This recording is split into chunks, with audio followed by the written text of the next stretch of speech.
ఈరోజు శాసనసభ్యుల వారి కార్యాలయం నందు పత్రికా సమావేశంలో వినగడప నారికంపాడు గ్రామాలకు సంబంధించి ఇటీవల 22A నిషేధిత జాబితా నుంచి తొలగించిన 1336 ఎకరాల భూమి గురించి సాక్షి దినపత్రికలో రాసిన తప్పుడు రాతలపై ఆ భూమి గురించి పూర్తి వివరాలను మీడియా సమావేశంలో మాట్లాడిన గౌరవ శాసనసభ్యులు కొలికిపూడి శ్రీనివాసరావు గారు.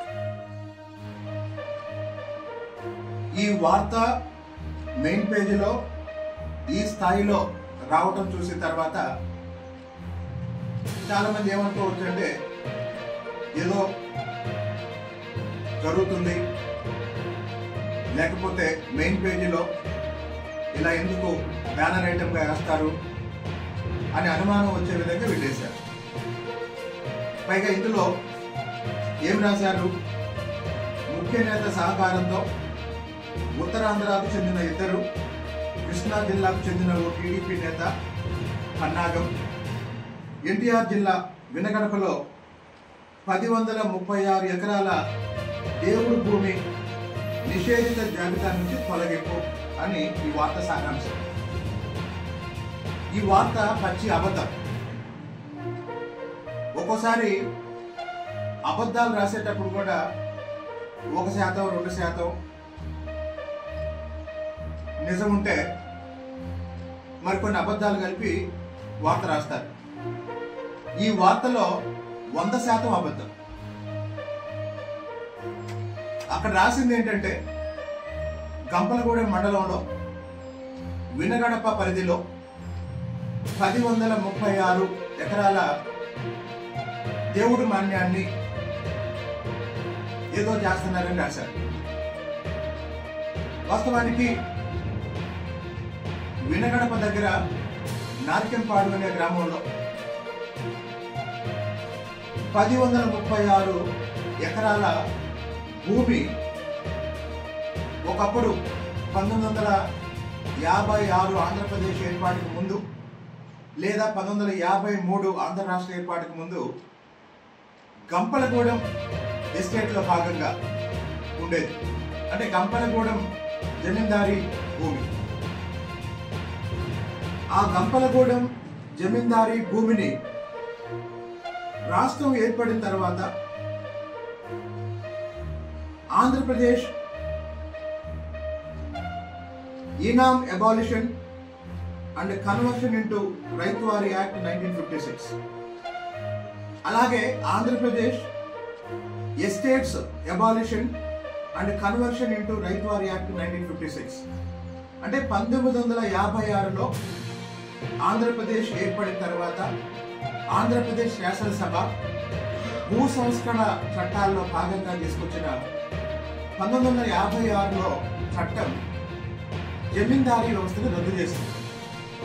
ఆ జమీందారీ వ్యవస్థని రద్దు చేసి అప్పటికే ఆ భూములు ఎవరైతే సాగు చేసుకుంటున్నారో స్థానిక గ్రామస్తులు వాళ్ళకి రైతువారీ పట్టాలు ఇచ్చింది 1036 ఎకరాలు నారికంపాడు అనే గ్రామంలో.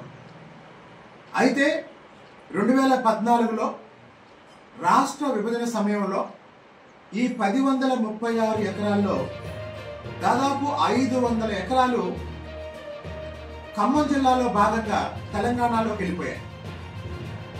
రాష్ట్ర విభజన ఈ గ్రామాలు ఆంధ్ర తెలంగాణ సరిహద్దులో ఉంటాయి. వినగడప, నారికంపాడు ఈ గ్రామాలన్నీ.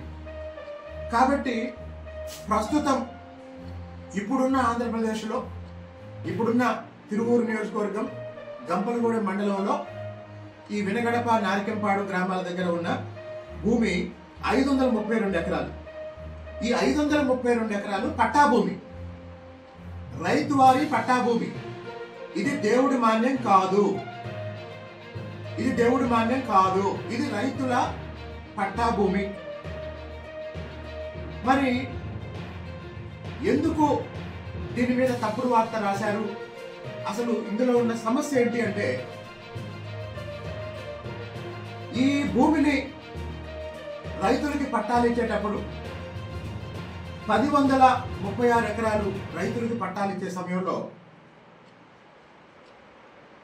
ఆ ఊర్లో వినగడపలో ఉన్న వేణుగోపాల స్వామి దేవాలయానికి ప్రతి సంవత్సరం ఎకరానికి రూపాయి చొప్పున రైతులు చెల్లించాలి అని ఒక షరతు ఉంది.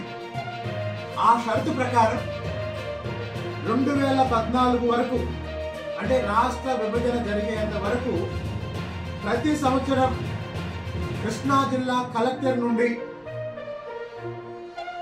1036 రూపాయలు, కృష్ణా జిల్లా కలెక్టర్ నుండి 1036 రూపాయలు ఆ గుడికి ప్రభుత్వం చెల్లించింది. ఈ రైతుల తరపున 1036 ఎకరాలకి ఎకరానికి రూపాయి చొప్పున 1036 రూపాయలు ప్రతి సంవత్సరం కలెక్టర్ నుండి దేవాలయానికి అందింది. అయితే 2016లో కృష్ణా జిల్లా కలెక్టర్ గా పనిచేసినటువంటి ప్రభాకర్ రెడ్డి గారు అనే అధికారి ఈ భూములన్నిటినీ, ఈ 1036 ఎకరాలని హోల్డ్ లో పెట్టి రిజిస్ట్రేషన్లు ఆపేశారు.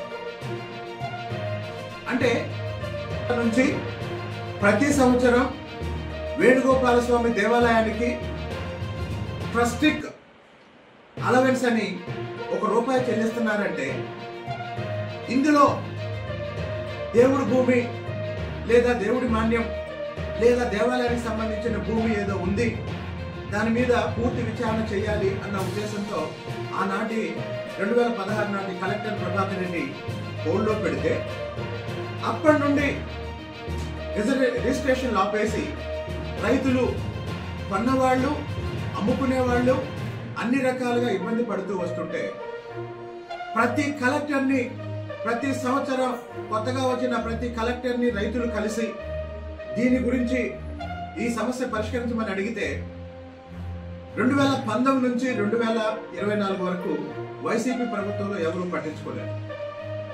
2024 ఎన్నికల అనంతరం ఎన్నికల ప్రచారంలో ఏ పార్టీ నాయకుడైనా ఒక గ్రామం వెళ్ళినప్పుడు ఆ గ్రామంలో ఉన్న ప్రధాన సమస్యల గురించి ప్రజలు అడుగుతారు. మీరు గెలిచాక ఈ సమస్య పరిష్కరించాలి, లేదా మా ఊర్లో ఈ పెద్ద సమస్య ఉంది అని చెప్తారు. అలాగే ఈ వినగడప, నారికెంపాడు గ్రామాల్లో ఎన్నికల్లో ప్రచారంలో భాగంగా నేను వెళ్ళినప్పుడు ఆ గ్రామస్తులంతా నన్ను అడిగారు, మా భూముల్ని, దాదాపు 1000 ఎకరాల భూముల్ని 22A నుండి తీసేయాలి. నేను ఎన్నికల ప్రచారంలో భాగంగా దానికోసం కృషి చేస్తానని చెప్పాను. ఎన్నికలు అయిపోయి నేను ఎమ్మెల్యేగా గెలిచిన తర్వాత, మా కూటమి ప్రభుత్వం ఏర్పడిన తర్వాత మొదటి అసెంబ్లీ సమావేశాల సందర్భంలోనే ఈ 1036 ఎకరాలకు సంబంధించి రైతుల వివరాలు, పట్టాలకు సంబంధించి దాదాపు 1000 పేజీల సమాచారం దేవాదాయ శాఖ మంత్రి ఆనం రామనారాయణ రెడ్డి గారికి నేను సమర్పించాను. ఆ తర్వాత విచారణ ప్రారంభించి దేవాదాయ శాఖ పూర్తి విచారణ చేసి ఇందులో ఈ 1036 ఎకరాల్లో లేదా ఇప్పుడు ఆంధ్రప్రదేశ్లో ఉన్న 536 ఎకరాల్లో ఎలాంటి దేవుడి మాన్యం లేదు, దేవాదాయ శాఖ భూమి ఎలాంటి 1 ఎకరం కూడా లేదు అని విచారణలో తేల్చిన తర్వాత ప్రస్తుతం రైతులకి, అంటే ఈ మిగిలిన భూమి 536 ఎకరాలు, 500 ఎకరాలు సుమారు తెలంగాణకి వెళ్ళిపోయింది ఖమ్మం జిల్లాలో భాగంగా. ఇప్పుడు ఆంధ్రప్రదేశ్లో ఈ వినగడప, నారికెంపాడు గ్రామాల మధ్య ఉన్నది 536 ఎకరాలు. ఈ 536 ఎకరాలని 22A జాబితా నుంచి తొలగించి రైతులకు అప్పజెప్పమని ప్రస్తుతం పని జరుగుతున్న సందర్భంగా, అలాగనే నేను ఇటీవల రెవెన్యూ శాఖ మంత్రి గారిని కలిసి ఈ సమస్య గురించి మళ్ళీ వివరించిన తర్వాత వివాదానికి అవకాశం లేని భూములన్నింటినీ 22A జాబితా నుంచి తొలగించమని కలెక్టర్లకు చెప్పాము. మీరు కలెక్టర్ గారితో మాట్లాడి ఆ పని పూర్తి చేసుకోండి అని నాకు చెప్పిన తర్వాత దాదాపు కలెక్టర్ గారి స్థాయిలో ఈ పని పూర్తిగా వస్తున్న దశలో ఈరోజు ఒక తప్పుడు వార్త సాక్షిలో వచ్చింది. కాబట్టి అందరికీ చెప్పేది ఏంటంటే ఈ వార్తలో 1% కూడా నిజం లేదు. తెలుగుదేశం పార్టీ నాయకులు కానీ లేదా మరొకరు కానీ లేదా ఆ వార్తలో పేర్కొన్నట్టు ఉత్తరాంధ్ర వాళ్ళు కానీ ఎవరు కూడా లేరు. ఇందులో ఉన్నదంతా రైతులు. ఆ రైతులు 2016 నుంచి అనుభవిస్తున్న మానసిక క్షోభ ఇక తీరిపోతుంది అనుకుంటున్న దశలో మళ్ళీ ఒక తప్పుడు వార్తతో రాజకీయంగా మా నాయకుల మీద బురదల్లే ప్రయత్నం తప్ప ఇందులో వాస్తవం ఏం లేదని, అదేవిధంగా రేపు సాయంత్రం మళ్ళీ అదే గ్రామంలో రైతులతో సమావేశం ఏర్పాటు చేసి ఇదే విషయం అందరికీ తెలియజేస్తానని ఈ సందర్భంగా తెలియజేస్తున్నాను.